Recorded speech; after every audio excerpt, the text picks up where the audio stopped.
అరకు చలి ఉత్సవాలు ఘనంగా సాగుతున్నాయి. గిరిజన జీవన స్థితిగతులు తెలిపే విధంగా ప్రత్యేకంగా 25 స్టాల్స్ ఏర్పాటు చేశారు. కేవలం అరకుతో పాటు దేశవ్యాప్తంగా ఉన్న గిరిజన సంప్రదాయాలు తెలిపే విధంగా స్టాల్స్ అందుబాటులో ఉన్నాయి. దీనిపై మరింత సమాచారం మా ప్రతినిధి జార్జ్ అందిస్తారు. గిరిజన సంస్కృతి సాంప్రదాయాలు ఉట్టిపడే విధంగా పర్యాటకులకు మరింత ఆహ్లాదాన్ని ఇచ్చే విధంగా అరకు చలి ఉత్సవాలు అయితే ప్రారంభమయ్యాయి. ఈ ఉత్సవాలు ప్రారంభం కావడంతో పెద్ద ఎత్తున జనాలైతే తరలి వస్తూ ఉన్నారు. ముఖ్యంగా చూసుకోవచ్చు, ఈ గిరిజనుల సాంప్రదాయాలను చూసుకోవచ్చు.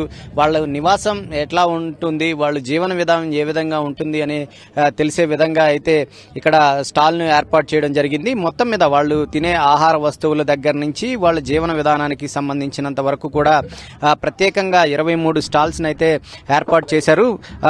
మొత్తం మీద చూసుకోవచ్చు. ఇక్కడ చూసుకున్నట్లయితే కనుక ఎట్లా పరిస్థితి ఉందనేది మనకి స్పష్టంగా అర్థమవుతుంది. గిరిజనులు ఉదయాన్నే లేచి చలిమంట వేసుకోవడం ఇలాంటివన్నీ కూడా చేస్తూ ఉన్నారు. అంతేకాకుండా అన్ని చోట్ల కూడా ప్రత్యేకమైన స్టాల్స్ సైతం కూడా ఏర్పాటు చేశారు.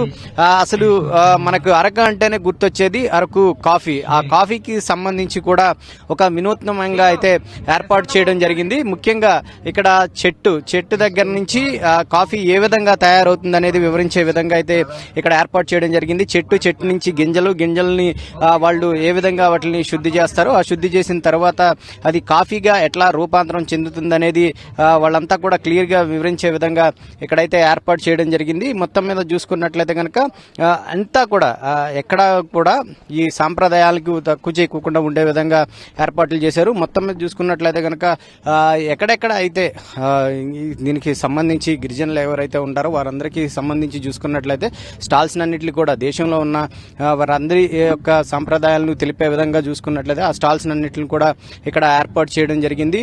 అంతేకాకుండా వచ్చేవారికి అంటే ఇక్కడికి వచ్చేవారికి ఎటువంటి అస్వస్థత అయినప్పటికీ కూడా వైద్య శిబిరాలు ఏర్పాటు చేశారు. అలాగే అటవీకి సంబంధించిన ఉత్పత్తులు ఏవైతే ఉన్నాయో వాటిని సైతం కూడా ఇక్కడ ఏర్పాటు చేయడం జరిగింది. సీడ్ బాల్స్ యొక్క ఆవశ్యకతను తెలిపే విధంగా కూడా ఇక్కడ ఏర్పాటు చేశారు. అటవీ ఉత్పత్తులను సైతం కూడా ఇక్కడ ప్రదర్శించడం జరిగింది. అంతే ఈ రోజు నుంచి రేపు ఎల్లుండి 3 రోజుల పాటు కూడా సాయంత్రం దాదాపుగా 5 గంటల నుంచి ఈ ఉత్సవాలకు సంబంధించి వివిధ రాష్ట్రాల నుంచి సాంస్కృతిక కార్యక్రమాలను ఏర్పాటు చేశారు. ట్రెడిషనల్ మొత్తం కూడా గిరిజనుల సంస్కృతి సాంప్రదాయాలను తెలిపే విధంగా ఈ సాంస్కృతిక కార్యక్రమాలు ఏర్పాటు అయితే చేయడం జరిగింది. మరి ముఖ్యంగా చూసుకున్నట్లయితే కనుక వచ్చే వాళ్ళందరికీ కూడా ఆహ్లాదం కల్పించేందుకు ప్రతి ఒక్కరికి కూడా ఈ ఫుడ్ స్టాల్స్ ను సైతం కూడా ఏర్పాటు చేశారు. అంతేకాకుండా ఇక్కడ రైడ్స్ చేసేందుకు ఇప్పటికే అడ్వాంచర్ రైడ్స్ చేసేందుకు హెలి జాయ్ రైడ్ పెట్టడం జరిగింది. అలాగే పారాగ్లైడింగ్ సైతం కూడా ఏర్పాటు చేశారు. హాట్ ఎయిర్ బెలూన్ కూడా నిర్వహించడం జరిగింది. మరొక వైపు ఇక్కడ జైంట్ వీల్ తో పాటు ఇక్కడ పిల్లలు అలాగే పర్యాటకులు అంతా కూడా ఎంజాయ్ చేసేందుకు ప్రత్యేకమైన ఈ జైంట్ వీల్ సిస్టమ్ సైతం కూడా ఏర్పాటు చేయడింది. మొత్తం అందరూ కూడా ఇక్కడికి చేరుకుంటున్నారు.